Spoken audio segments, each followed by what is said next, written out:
Hey, what up, guys? This is Ryan from Brainstorms. This is a perfect example of fog and a fog bank. And if you look out above the ocean, you'll see some people call it a marine layer, but essentially it's just a huge fog bank. And obviously you're kind of looking at three different fluid layers. You have liquid water, and then you have this huge gray like mass of what, and above it is just air, pure air.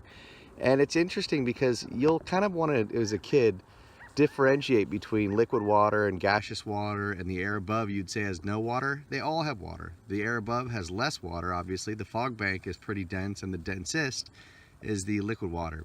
But if you were to skydive through that fog layer, you'd come out the bottom just sopping wet. That's a ton of water.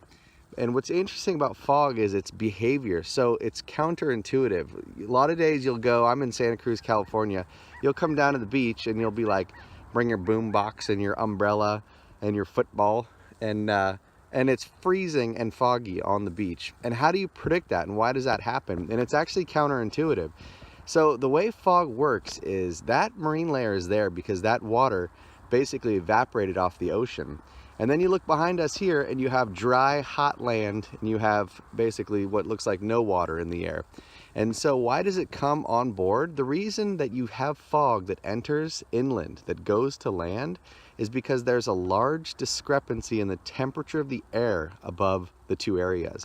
So when you have over here freezing, relatively cold air above the ocean, and then if you were to get, you see this is like dry and rocky, if you were to get really hot air over this land mass, that's when air moves. Whenever there's a large difference, cold air wants to rush towards the hot air. If there's no difference, like in the morning, okay, so it's cool above the ocean, and it's also relatively cool above land. You don't get air moving much. It's only when there's a big difference. And so on a hot day, counterintuitively, on a hot day, you're more likely to get fog on land, because this air that's nice and cool out there over the ocean will like say, hey, just like us, we want to rush to hot tropical areas.